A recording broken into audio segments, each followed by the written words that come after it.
जैन से आनंद आश्रम केदारनाथ डॉक्टर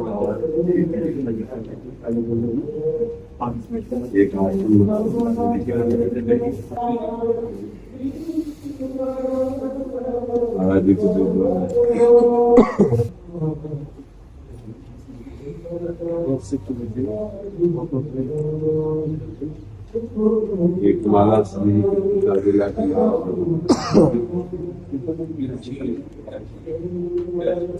दिव्यांश जी, सागर, मध्य प्रदेश। श्री हरिवंश। गुरुदेव, आपके चरणों में कोटि कोटि प्रणाम। गुरुदेव, मेरा प्रश्न है, विद्या अध्ययन का संपूर्ण समय भजन करने में व्यतीत हो जाता है और आवश्यक होते हुए भी बिल्कुल पढ़ाई नहीं हो पाती। ऐसा गलत बातें है, बेकार बात करते हैं। विद्या अध्ययन क्या भजन नहीं है क्या? फिर प्रमाद स्थिति में 24 घंटे आप भजन में रहते हैं। फिर गलत प्रश्न मत करो। इससे क्या है, फिर भक्ति पे अश्रद्धा होती लोगों की। अगर हमारे बच्चे भक्ति करेंगे तो वो मूर्ख हो जाएंगे, पढ़ेंगे नहीं, ऐसा नहीं बोलते। 24 घंटे हैं, 8 घंटे आप सो लीजिए। कितने घंटे बचे? 16 घंटे बचे। आप 12 घंटे पढ़ाई कीजिए। कितने बचे? 4 घंटे। 4 घंटे घर परिवार की सेवा करते हुए राधा राधा बोलिए, क्या चला जाएगा? बेवकूफी अगर हम धारण करें तो कोई बात ही नहीं। भजन का मतलब ऐसा थोड़ी है कि वो मूर्ख होता है, वो क्रिया कोई कर्म नहीं करता है, वो एकदम पागल, संसार से बेकार। ऐसा जो साबित किया जाता है ना कि बाबा जी वही बनते हैं, भजन वही करते हैं जो मूर्ख होते हैं, जिनके काम धंधा नहीं होता। राज दरबारों के चक्रवर्ती सम्राट पदों को छोड़कर भगवान के मार्ग में चले। बड़े बड़े यहाँ नए नए बच्चे जो बड़े बड़े अधिकारी पद में सब छोड़कर बाबा जी बने। ऐसा थोड़ी है कि पढ़ाई लिखाई वो सब, ये एक प्रेम का मार्ग, वो वैराग्य की स्थिति का मार्ग है। घर गृहस्थी में रहते हुए बहुत सुंदर भजन हो सकता है। आप सोचो, आप टीवी देखने में, गंदे बच्चों के संग में, गंदी क्रीड़ाओं में जो समय खर्चा करते हैं, वो साधना में खर्चा कर दीजिए। आप एक बहुत अच्छे मनुष्य, बहुत अच्छे एक समाज सेवक, बहुत अच्छे एक भक्त बन जाएंगे। अगर हम ऐसा साबित करेंगे कि हमसे पढ़ाई नहीं होती, तो ऐसी बात। आप क्या समझते हो हम पढ़ते नहीं? आज भी पढ़ते हैं। जो हमारे गुरु ग्रंथ हैं, जो हमारे वाणियां हैं, जैसे एक विद्यार्थी जीवन, हमारा आज भी विद्यार्थी जीवन ही है, बचपन से लगे, पर आज भी हम एक साधक है, एक विद्यार्थी हैं। सुबह से उठना, अपने कर्तव्य का पालन करते हुए भजन करना, शास्त्रों का। अब हमारे शास्त्र अलग है, तुम्हारे शास्त्र अलग है तो विद्या ही है, तो भगवान का ही रचा हुआ, तो उसे भगवान का भजन मान करके पढ़िए। और उसको ये थोड़ी कि पढ़ाई में ऐसे प्रमाण नहीं। भजन करोगे, पढ़ाई पढ़ोगे तो बहुत अच्छे विद्यार्थी बनोगे, क्योंकि भजन करने से पवित्रता आएगी। आप ब्रह्मचर्य से रहोगे, आप जितेंद्रीय रहोगे, तो आप समाज में अपने आप चमकोगे। अब गंदे बात की भजन करने से हमारा पढ़ाई में ही मन नहीं लगता, ऐसा बात नहीं। भजन करने वालों का मन ऐसा होता है, जहां लगा दो वहीं लग जाएगा, जिस क्षेत्र में लगा दो उस क्षेत्र में लग जाएगा। भजन करते हुए अर्जुन युद्ध कर रहे हैं ना, तो फिर ऐसी बात क्यों सोचते हो? देखो, गलत बात सोचोगे तो तुम्हारे प्रश्न का तुम्हारे ऊपर कुप्रभाव पड़ेगा, क्योंकि तुम्हारी सोच गलत है ना। ऐसा नहीं है। सुबह से लगे हम, तड़के से लगे, मतलब वो सुबह क्या कहना, रात समझो। आए 1:30 2 बजे रात्रि होती है ना, 2:30 बजे यहाँ सब भीड़ लगी होती, लाइन लगी होती। अब हमारी दिनचर्या, एक बीमार शरीर है, गुर्दा खराब है, तो लगे हुए हैं। जब तक श्वास है तब तक हम एक साधक की तरह पूरा जीवन लगना है।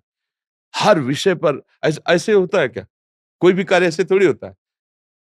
ये थोड़ी कि बाबा जी बन गए तो ऐसे बैठे ऐसे खा रहे हैं। हर संत को आप देखो, उसकी जीवनी होश उड़ जाएंगे। लोग कहते हैं कि बाबा जी होश उड़ जाएंगे। यहाँ नींद नींद नहीं, यहाँ भूख भूख नहीं, यहाँ जीवन जीवन नहीं, मिट्टी में मिला करके तब गुलजार होता है जीवन, तब जाकर भगवत राज्य में प्रवेश पाता है। तो ये तो साधारण विद्या है, लौकिक विद्या है। इसको पढ़ते हुए क्या हमें परेशानी होती है? हम अपनी बौद्धिक शक्ति का प्रयोग करें। जिधर प्रयोग 9 तक पढ़ा है, साइंस साइड पढ़े, कभी ऐसा नहीं आया कि प्रवादिष्ट गांव स्कूलों में मॉनिटर नहीं बनाए जाते? हाँ, एक बार बोल दिया तो पूरा दिमाग में टेप कर लिया। ज्यादा उसमें रटने की जरूरत नहीं थी। एकाग्रता, पवित्रता, धैर्य, संयम, अपने आप जिस मार्ग में चाहो उस मार्ग में आप बढ़ जाओ। पावर है, जिधर लगा दो। भगवान की भक्ति के द्वारा हम बहुत अच्छे ग्रेजुएट विद्यार्थी बन सकते हैं, हम बहुत अच्छे सर्विसमैन बन सकते हैं, हम बहुत अच्छे किसान बन सकते हैं, हम बहुत अच्छे एक पति बन सकते हैं, एक पुत्र बन सकते हैं, एक सहयोगी बन सकते हैं, एक देशभक्त बन सकते हैं। ये बातें जो कि ये ऐसा नहीं है, ऐसा नहीं है। मतलब ऐसी बातें रखने से क्या होता है, कुप्रभाव पड़ता है। साथियों को। अच्छा, भक्ति करने से मतलब पढ़ाई, भैया भक्ति नहीं करनी तो फिर क्या करोगे? गंदे आचरण करोगे, उससे तुम्हारी केवल रटी रटाई विद्या होगी, आचरण तो पवित्र है नहीं। विद्या का क्या प्रभाव होना चाहिए? विद्या विनय ददाति, विद्या विनयम ददाति, विनय देती है, विनय दैन्यता। पढ़ लिख करके माता पिता की अवहेलना करके मन मानी आचरण, ये विद्या थोड़ी सिखाती है। तो इसका मतलब अविद्या ही है जिसे तुम विद्या समझ रहे हो। जब नाम जप करते हुए विद्या पढ़ोगे तब वास्तविक विद्या होगी। सबको प्रणाम करना, सबसे नम्र व्यवहार, छल कपट नहीं, जब तक ज्ञान हो ब्रह्मचर्य से रहो। देखो परिणाम कैसा, जीवन मंगलमय होगा। समझ रहे ना? नहीं, आप हमें बताओ, देखो हम मित्रवत बात करते हैं, क्या आप 24 घंटे भजन करते हो? सोने के बाद क्या आप हर समय भजन करते हो? आप देखो ना, तो बेईमानी होगी ना ये प्रश्न में। ऐसे नहीं बच्चा, जो समय मिले आपको उसमें नाम स्मरण करो। माता पिता बुजुर्ग जन ये सब भगवान के स्वरूप हैं, उनकी सेवा करो। उनके कपड़े धो दिए, मान लो अपने वृद्ध माता पिता है, स्नान के फौरन कपड़े धो दिए, उनकी सेवा। ये भक्ति नहीं है क्या? ये भजन नहीं है क्या? हम आपसे बात कर रहे हैं तो भक्ति ही कर रहे हैं, हम कौन सा हम लाभ प्राप्त करने के लिए आपसे बात कर रहे हैं? मेरे प्रभु संतुष्ट हो जाए, मुझे जो ज्ञान दिया, जो गुरुजी ने मुझे दिया है, उससे आप लोगों को लाभ मिले, आप सुखी रहें, आप प्रसन्न रहें, बस। तो वही बात आप अपने परिवार में कीजिए कि मेरे आचरण से मेरे माता-पिता प्रसन्न रहे, मेरे पड़ोसी प्रसन्न रहे। वो अपने द्वेष से जले अलग बात है, हमारी चेष्टा है। यही है भक्ति का स्वरूप बच्चा। माला हाथ में लिए हैं और अंदर से छल कपट पाखंड, उसे भक्ति नहीं कहते। भक्ति का स्वरूप यही है कि हम भरपूर समाज की सेवा में लगें। आना पड़ेगा, चाहे जितना कोई सिद्ध हो। इस समाज का अन्न खाया, समाज का वस्त्र पहना, समाज में जिए हो, तो समाज को दे के जाना पड़ेगा जो तुम लिए हो। एकांत में भजन किए हो, वो दे के जाना पड़ेगा। तो हम समाज आए तो समाज सेवा में, आखिरी जीवन का पड़ाव तो इसी में आया ना, तो वो तो आपको आज से ही मिला हुआ है ना। अगर आप अच्छे से करो तो कहीं भागने की जरूरत नहीं है, कहीं विक्षेप की जरूरत नहीं। भगवान का नाम है और सबकी सेवा है, इसके प्रभाव से उत्तम भक्ति को प्राप्त हो जाओगे। समझ गए?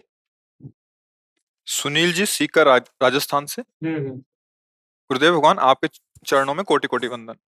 महाराज जी, ऐसा क्या करें कि भजन एवं नाम जप में प्रतिदिन उत्साह बना रहे? क्योंकि कुछ दिन नाम जप करने के बाद एक उदासीनता सी आ जाती है, कोई भाव बनता नहीं, नाम जप में उत्साहहीनता सी आ जाती है। महाराज जी कृपया मार्गदर्शन करें। देखो, खान-पान का प्रभाव पड़ता है और आचरण का प्रभाव पड़ता है। हम नाम जप भी कर रहे हैं, कुछ गंदे आचरण भी हो रहे हैं, जो नहीं होने चाहिए। नाम जप भी कर रहे हैं, जो नहीं खाना चाहिए वो हम खा भी रहे हैं, तो नाम जप में उत्साह नहीं बनेगा। थोड़ा होगा, डाउन हो जाएगा। 3 गुण हैं, सतोगुण, रजोगुण, तमोगुण।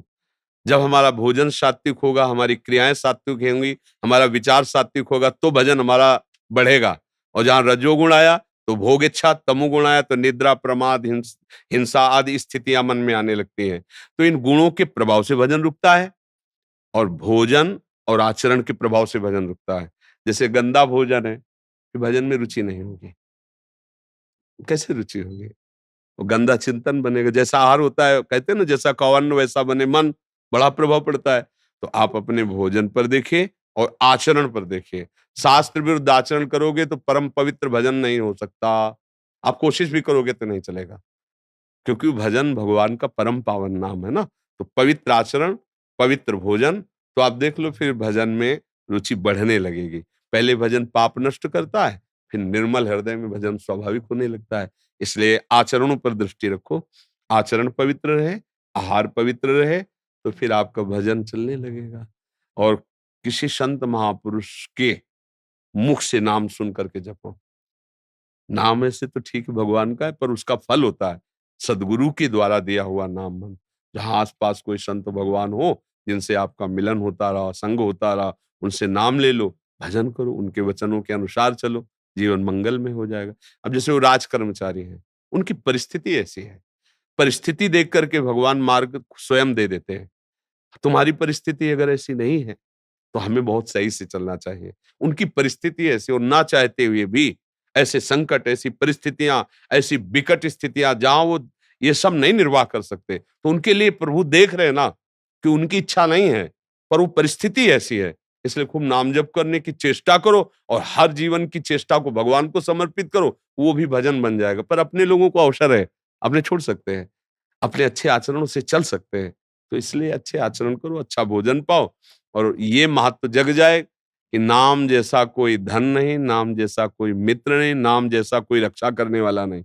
तो नाम में फिर प्रीति होने लगेगी, और नाम जब जितना बढ़ेगा उतना ही आनंद, उतना ही प्रकाश हृदय में रहेगा, भय खत्म होने लगेगा, सोच अच्छी हो जाएगी, आपके अंदर एक पावर आ जाएगा, एक शक्ति आ जाएगी जो काम क्रोध से लड़ने के काम में आएगी। अभी हम जानते हैं ये नहीं करना चाहिए पर कर बैठते हैं, क्योंकि पावर नहीं है, शक्ति नहीं, ऊर्जा शक्ति नहीं। नाम एक अद्भुत ऊर्जा शक्ति है। आप देखो तो जप करके लड़ो, मन से लड़ते रहो, गंदे आचरणों को रोकिए और नाम बढ़ाओ, फिर आप देख लेना। ठीक है। श्री राम भार्गव जी बांदा से, महाराज जी आपके चरणों में कोटि कोटि प्रणाम। महाराज जी, श्री भगवान नाम को गुरु बनाकर पंचाक्षरी मंत्र का भजन कर रहा हूँ। यूट्यूब द्वारा आपकी दिव्य वाणी सुनकर पालन कर रहा हूँ। पंचाक्षरी मंत्र ने मुझे खींचकर आपकी शरण में डाल दिया। आपको गुरु रूप से स्वीकार करना चाहता हूँ, लेकिन रस मार्ग में प्रवृत्ति नहीं बन पा रही। आपके सानिध्य में भजन करना चाहता हूँ। महाराज जी मेरा मार्गदर्शन करें, मैं कैसे रस मार्ग में आगे बढ़ूं? देखो, पहले हमें रस मार्ग नहीं देखना है, रस तो बाद का विषय है ना। पहले हमें भगवत मार्ग देखना है कि हमें भगवत मार्ग में चलना है। हमारा मन विषयों की आकांक्षा से रहित हो जाए, हमारे अंदर कोई पापाचरण न रह जाए, हम पवित्र भाव से निरंतर अपने आराध्य देव के चिंतन में मगन हो। पहले हमारा लक्ष्य ये होना चाहिए। देखो, अगर एक छोटा सा विद्यार्थी, उसके सामने पीएचडी की बात रखी जाएगी तो घबरा जाएगा, क्योंकि ना उस विषय को जानता है, ना उसकी योग्यता है। अब इस रस की बात तुम्हारे सामने आएगी तो तुम कहोगे मुझे अरुचि है, क्योंकि परिचय नहीं। बिनु जाने न होए प्रतीति, बिनु प्रतीत होए नहीं प्रीति। समझ में आ रहा ना? जैसे कोई गुड़ का स्वाद ले रहा है, और वो समझता है इससे ज्यादा मीठा कुछ नहीं है, लेकिन जब उसको और अच्छी मिठाइयां मिलेंगी तो गुड़ का स्वाद फीका लगने लगेगा ना। लेकिन अपने जब भगवत स्वाद ही नहीं लिया, अभी ना नाम का स्वाद है, ना रूप का स्वाद है, ना प्रभु की दिव्यता का अनुभव, तो हम रस की तरफ क्यों सोचे? हम तो पहले ये सोचे ना कि अब हमारी पढ़ाई क्या है, इस समय हमें वर्तमान में कौन से क्लास में हमें प्रवेश करना है। तो हमारा पहला कार्य है, भगवान की जो मांग है, हमारे शरीर से गंदे आचरण नहीं होंगे। अय मन तू चाहे जितना जला ले, अब तेरे अनुसार कार्य नहीं करूंगा। गुरु के वचन, गुरु वाणी के अनुसार, शास्त्र के अनुसार चलूंगा। तू चाहे मुझे मार दे, मैं तेरी बात नहीं मानूंगा। इतनी अगर हिम्मत कर लो तो आप लाइन पे आ गए, मतलब लाइन में हमारे मार्ग में आ गए। अब मैं निरंतर भगवत भजन करने का अभ्यास करूंगा प्रभु के बल से। मेरे में बल नहीं, अहंकार युक्त फिर ये चेष्टा हो जाएगी। मेरे में बल नहीं, मुझे गुरु कृपा का बल है, मुझे उनके आदेश का बल है। अब मैं निरंतर अभ्यास करूंगा नाम जपने का। अब इस पे उतरो। जब नाम कृपा करेगा तो अंदर रस का स्वाद पैदा करेगा। फिर हालत जो होगी ना, वो वाणी से वर्णन नहीं की जा सकती। जो आनंद की दशा होती है, जो एक मस्ती आती है, जिसे वास्तविक मस्ती कहते हैं, फिर पूछेंगे हम आपसे, आपको कि आप क्या हालचाल है, तब आप कहोगे वो जो बोल रहे थे बच्चापन की बात थी, अब तो बस जिया नहीं जा रहा। शब्द ही आएगा कि पिया के बिना जिया नहीं जा रहा। तो इसलिए एक प्रश्न, 20 साल पहले एक बहुत बड़ा संकट आया था, तब हमने सुना था कि नाम में बल होता है, तो उस वजह से केवल नाम का सहारा लेकर के 20 साल से लगातार नाम करता रहा। लेकिन जैसे आगे बढ़ता हूं, जैसे ये काम वासना पटक देती है। ये हमने कई बार सत्संग में बताया है कि देखो, ये काम वासना 1, 2, 4 जन्म की होती तो जल्दी निपट जाती। ये हजारों जन्मों की, जितने हमारे जन्म हुए इसी से जन्म हुए, और इस शरीर की रचना भी काम से ही हुई है। ध्यान से देखिए, इस शरीर की रचना भी काम से हुई। इसमें काम के परमाणु बहुत हैं, और मन का सुखद स्थान भोग ही रहा है। अब हम जब नाम जप करते हैं तो पावर बढ़ता है नाम जप से, और ये दुष्ट स्वभाव वाला मन उस पावर को लेकर के फिर गंदगी में उतरना चाहता है। अब आप रोकने की चेष्टा करें। ये आपको जलाएगा, ये आपको विवश करेगा। बस उतनी जलन सह गए तो मटकी रस रखने लायक हो जाएगी। कच्ची मटकी बनी है, और अगर उसे आवे में ना जलाया जाए तो वो रस रखने लायक नहीं होगी। पक्की समझो, अगर काम क्रोधादि के द्वारा दी हुई जलन को सह गए तो तुम भगवद रस पाने के अधिकारी हो जाओगे। यम ही न व्यथ्यन्ते ते पुरुषम पुरुषर्षभ सम दुख सुखाधीरम स्वमृतत्वाय कल्पते। जो इन कामादि के द्वारा प्रकट की हुई जलन से व्याकुल होकर उस क्रिया में नहीं उतर जाता, उसे सह जाता है, वो परम पद का अधिकारी हो जाता है, वो भगवान की प्राप्ति का अधिकारी। ऐसा तो नहीं कि बचपन से सन्यासी हो कि मन को समझाए कि भैया पता नहीं कैसा स्वाद, वो कहता नहीं हमें चाहिए तो बड़ा युद्ध करना पड़ेगा। आपने तो भोग भी लिया है, बस उसको दिखाना है कि इस भ्रम से हट जाइए। तुमने जो कुछ कहा मन में अभी तक किया, अब तुम्हें वही करना है जो मेरे गुरुदेव कहते हैं, जो मेरे शास्त्र कहते हैं, जो गुरुवाणी कहती है। अब तेरी एक बात नहीं मानेंगे, दोस्त भी इसको बनाओ और डंडा भी इसको लगाओ, दोनों बात है, क्योंकि इसके बिना काम बनेगा नहीं। एक बात और है, ये ना लगे तो फिर हम बेचैन हो जाएंगे, तो दोस्त भी बनाना है। अब कह रहा है कि हमें आज ये पाना है, अगर उचित है, धर्मयुक्त है तो व्यवस्था करो, उसको पाओ, दोस्ती भी करना उससे। अब कह रहा है कि हमको ये पाना है, अनुचित है तो बिल्कुल नहीं, तो चाहे जितना जला ले, राधा राधा राधा राधा राधा, वो शांत हो जाएगा। धीरे धीरे वो आपके वश में होने लगे। जैसे जंगली घोड़े को वश में करने के लिए चाबुक की जरूरत है और दुलार करने की भी जरूरत है। अगर दुलारे करते रहोगे तो फिर उन्हें बस में नहीं आएगा, अगर चाबुक ही मारते रहे तो बस में नहीं आएगा। तो दोनों चीजें करनी है। फिर एक दिन वो एड़ के अनुसार चलने लगता है ना, चाबुक मारना पड़ता है ना, एड़ जरा से दी इशारा समझ गया। ऐसे ही बिल्कुल जंगली घोड़ा समझो मन, जहां मन आता है कूद जाता है, देख नहीं रहे, जहां मन आता है कूद जाता है इसका। अब इसको फुसला के और संयम में देखना, इंद्रियों के ना घोड़े भगे, रात दिन इनमें संयम के कोड़े लगे। वो इतना जलाता है मन को कि हमको उसके पक्ष में हो ही जाना पड़ता है। पर अगर यही बात रोक ली तो आप जीत गए। वो अपने पक्ष में न कर पाए, तुमको अपने पक्ष में करना है। वो बहुत बार तुम्हें गिराएगा, जैसे नए घोड़े पे चढ़ो तो गिराएगा नहीं, तो संभलो, समझो, उसके गिराने की चाल को समझो, कैसे गिरा दिया, मैं कहां चूक कर गया। और अपने गिरने से दुखी मत हो, तुरंत फिर खड़े हो, फिर उसको बस में करो। अगर 2-4 बार गिरे आप निराश हो गए कि अब तो हमसे नहीं होना, ऐसा नहीं। इसमें ऐसा योद्धा चाहिए कि जब तक शरीर में प्राण तब तक गिरता रहा तो भी मैं तेरे को वश में करने की चेष्टा करूंगा, और अगला जन्म मिलेगा तब तेरे ऊपर चढ़ बैठूंगा। तू गिरा, इसमें ऐसा चाहिए, अब तू गिरा, मैं अविनाशी का बच्चा हूं, अविनाशी का परमेश्वर का बच्चा हूं, तो गिरा कितना गिराएगा, अभी अभी वश में हो। अब हम लोग इतने डर गए, अब हमारा मन नहीं लगता, अब नहीं लगता तो उसके अनुसार चलो। नहीं नहीं लगता तो 5 मिनट इंतजार करो, राधा राधा बोलो, देखो आएगा, तुम्हारे पास आएगा, तुम्हारे बिना वो कुछ नहीं कर सकता। पर हम लोग इतने डर गए हैं कि ऐसा क्यों किया, मन जबरदस्ती करवा लिया।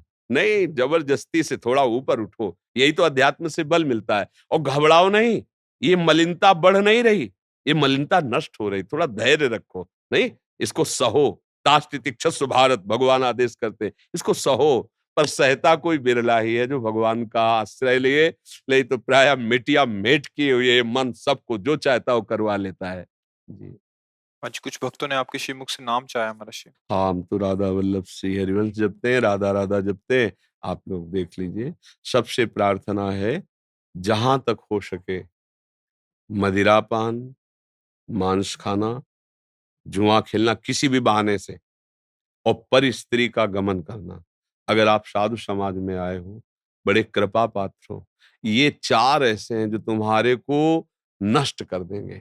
अभी तुम्हें नहीं दिखाई दे रहा, ये जब पापाचरण फल प्रदान करेगा तब ये बिल्कुल अच्छे से। मनोरंजन नहीं है ये जीवन, मनोरंजन नहीं है ये जीवन, बहुत उन्नति के लिए मिला हुआ है।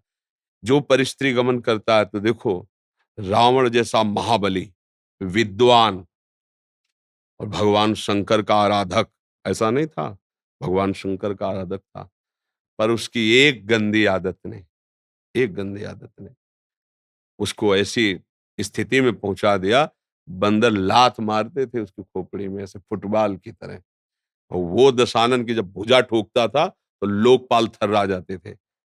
अपने लोग क्या है, अपने लोग क्या है। इसलिए ये हमारे शास्त्रों की आज्ञा, संतों के हृदय की बात ये है। अगर आप शराब पियोगे, मांस खाओगे, जुआ खेलोगे, परस्त्री गमन करोगे, तो इसी में कलयुग का वास है। चोरी करोगे, इसी में कलयुग, वो तुम्हारी बुद्धि को भ्रष्ट कर देगा, और ये महापाप के अंतर्गत आता है।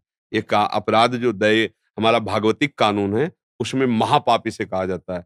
फिर ये बहुत, और आजकल लोग इसी को ही मनोरंजन समझते हैं। आप देख लीजिए, इसी को ही समझते हैं कि चलो मौज ली जाए, मस्ती ली जाए। इस पापाचरण को हमें लगता है आप सब कृपा करो अपने ऊपर। तुम्हें किसी के आशीर्वाद की जरूरत नहीं, तुम्हें अपने आशीर्वाद की जरूरत है। तुम अपने को आशीर्वाद दो, अपनी कृपा करो कि तुम शराब मत पियो, तुम स्वेच्छा से मांस मत खाओ, परस्त्री गमन मत करो, अपने वीर की रक्षा करो। बहुत बड़ी धरोहर है, जीवन जीने के लिए उसकी बहुत बड़ी आवश्यकता है। जैसे तुम खिलवाड़ समझ करके ऐसे व्यर्थ कर देते हो, वो तुम्हारा जीवन है, तुम्हारी समझ में नहीं आ रहा। स्मृति शक्ति बढ़ जाना, शरीर में हर समय स्फूर्ति रहना, हर संकल्प का दृढ़ हो, ये वीर से होता है जो आज हम उसको high blood pressure, low blood pressure, sugar, ये वो किस लिए हो रहा है?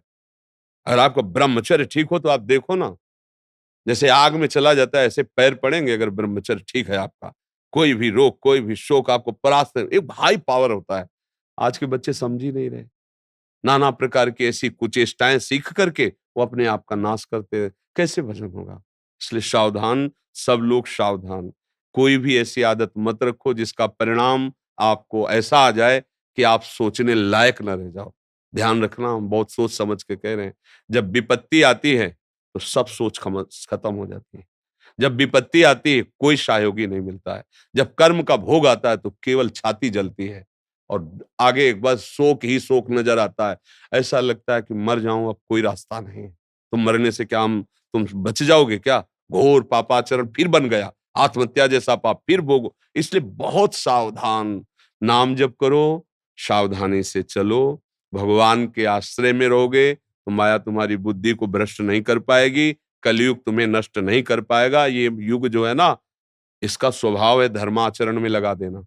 इस समय का जो राजा कलयुग है, इसका स्वभाव है भ्रष्टाचरण में लगा देना, क्योंकि इसका वादा है ब्रह्मा जी से कि हमारे युग में अधिकतर नरक ही जाएंगे, तुम चिंता मत करो। तो उसका आचरण यही होता है। आप देखो ना, छल कपट पाखंड व्यभिचार सब छाया भाग रहा है, हर व्यक्ति के दिमाग में बैठ रहा है मुझे धन चाहिए। कैसे चाहिए? जैसे भी शरीरधारी के अंदर केवल एक वासना है, धन चाहिए, मुझे सुख चाहिए, भोग चाहिए, और वो है भगवान के चरणों में ये कोई मानने के लिए तैयार नहीं। और सब भोग रहे हैं, सब दुखी हो रहे हैं, अशांत हो रहे हैं। अच्छा, कितने दिन शरीर रहेगा? एक दिन तो जाएगा ना, फिर क्या तुम्हारे साथ रहेगा? ये कोई विचार ही नहीं कर पा रहा है। उसको मारो, उसका धन छीन लो, उससे व्यभिचार कर लो, उसको लूट लो, ये कोई सुख है? कितना गंदा आचरण हमारे द्वारा हो रहा है। हम समाज के लिए कितना भारी बोझ बन रहे हैं। नए-नए बच्चे ऐसे कुमार्गगामी होते जा रहे हैं, जिस समय उनको अपनी नींव बनानी है उन्नति के लिए, वो पतन की नींव बनाते चले जा रहे हैं। आपस में एक दूसरे को समझाओ। मित्र वही है जो कुमार्ग से हटा करके अपने मित्रों को सन्मार्ग में चलाए। नाम जप करो और सब सुखी रहो, सब आनंदित रहो। ये मनुष्य जीवन मिला है, कोई पशु जीवन नहीं मिला है, आनंदित होने के मिला है। भगवान ने हमको ये जीवन ऐसा दिया जिसके लिए देवता भी ललचाते हैं। पर हम तो राक्षसों से भी बुरा काम कर बैठते हैं। आप देखो समाचार देखो, संसार की देखो बातें, कैसी-कैसी बुद्धि भ्रष्ट हो जाती है। अपने पूज्य माता-पिता की हत्या कर देते हैं। अपने द्वारा पालित जनों को नुकसान ये क्या बुद्धि हो रही है? इसलिए सब सावधान रहो, नाम जप करो।